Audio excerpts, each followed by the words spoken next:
Ahoy there, shipmates, and welcome back to Quarantine Kids Storytime. This is the tale of Flyntlock Bones and the Sceptre of the Pharoahs, written by Derek Kielty and illustrated by Mark Elvins. Jack Chandler and I would like to extend a huge thank you once again to Scallywag Press for granting us permission to read this book. Now, last time we left Red and Flynn, we had an announcement of a new case about to start. Shall we see what happens next? Let's dive in. Chapter 4. The Break-In. The captain's cabin is crammed full of crew members of all shapes and sizes. Some are perched on barrels, others gathered around the captain's desk. I squeeze in to stand by the bookcase, fearing a lot of pirate eyes gawking at me. Scratch wanders over to nuzzle my leg, then curls up at my feet. Captain Watkins sits behind the desk, straightening his three-cornered hat, waiting for everyone to settle. Finally, he hammers his pipe on the desk, clearing his throat. Now, listen up, me hearties. It don't take a pirate investigator to work out there's more than one extra crew member in attendance at this here meeting.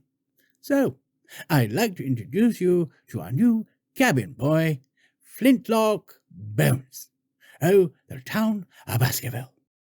The crew look me up and down like I'm a sort of weird zoo animal, one that they haven't seen before. Course, he's already met the most handsome and cleverest crew member. The captain smirks, tweaking his moustache in the mirror. So, I think it only proper we go round the circle and all introduce yourselves. Who ain't a pecky eater? Nothing I hates more than pecky eaters, growls a meaty-faced pirate with a drooping moustache and wild eyebrows. I'll notice he is missing a hand, but he doesn't have a hook like most pirates. Instead, he has a large silver spoon. Name's Fish Breath, lad, he says. You'll have the pleasure of dining on me dried beef and hardtack enough. Just make sure you're keeping an eye out for weevils. Best eating them in the dark, Red adds with a wide grin. That way, what you can't see won't harm you. Briggs pipes up next, running a hand through his beard. I've squared up to this lad to welcome him aboard. So, I suppose we've already met too. I'm the ship's quartermaster, which means I keep you scurvy lot in order. So, I'll be keeping you busy, young Flynn. A barrel-shaped pirate with stubby legs and a parrot on his shoulder tips his hat to me. Pleased to meet you, lad. I'm Master Hudson, the ship's bosun, in charge of everything that keeps us afloat and heading the right way. I'm Red, ship's rigger. Red gives me a wink, then she nudges the boy beside her in the ribs. The name's Snitch, and this is my twin brother, Deadweed. I wonder if that is everyone. Then I'll notice a shadowy figure hunched in the corner of the cabin, like he is trying to keep out of the way. A boy, maybe a few years older than me, with a dirty face and dark eyes. Scratch, got your tongue? The captain drums his fingers. Hurry up, we haven't got all day. Dradger, ship's rigger, he mumbles, not even bothering to look up. Right, now down to business, says the captain.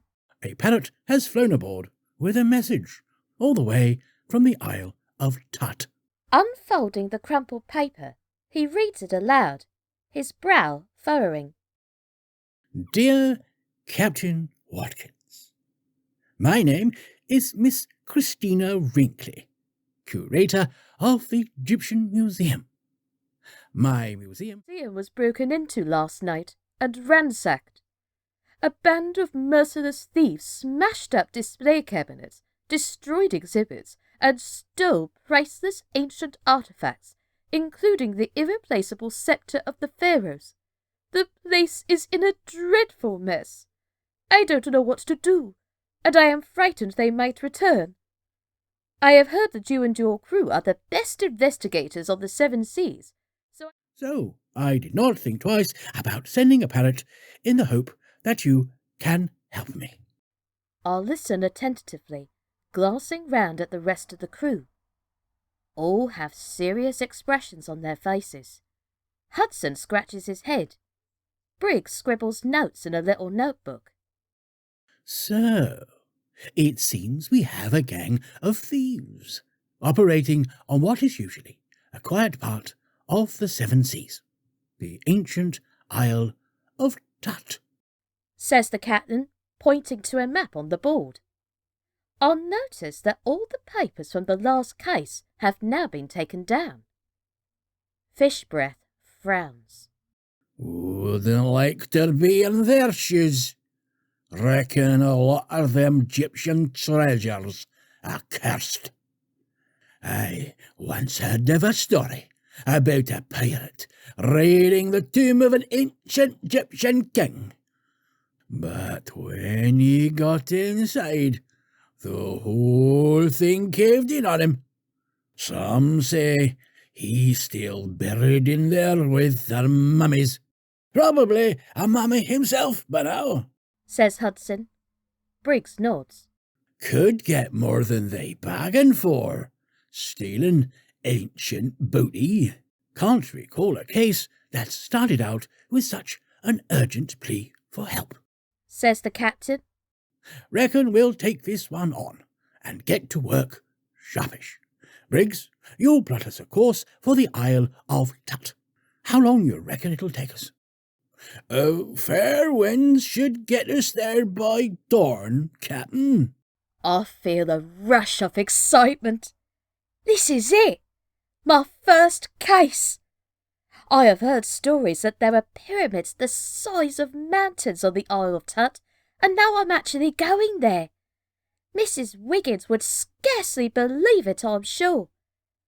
The crew file out of the cabin, and the captain turns to me. Looks like you're gonna get a chance to prove that knack for solving cases, young Flynn. You up for it? Aye, sir. I won't let you down. Well said, lad. Saw you in the crow's nest earlier, too. There's hope for them sea legs of yours yet. He grins, then breezes out of the door. Oh, young Flynn, now your adventure really begins. Join us next time for the next exciting chapter of Flyntlock Bones and the Sceptre of the Pharoahs, written by Derek Kielty and illustrated by Mark Elvins. Again, a huge thank you to Scallywag Press for granting Jack and I permission to read. Now, if you are enjoying the tale so far, we would strongly recommend you buying the book and following the journey along with us. You can do so via the link in the description box below. Scallywag Press is a new children's publisher which really needs the support, especially during these uncertain times. So please do consider buying the book as aforementioned. In the meantime, join us next time for the next chapter. My name's Sascha Cooper, and this has been Quarantine Kids Storytime. Take care, everybody, and stay safe out there. Bye-bye!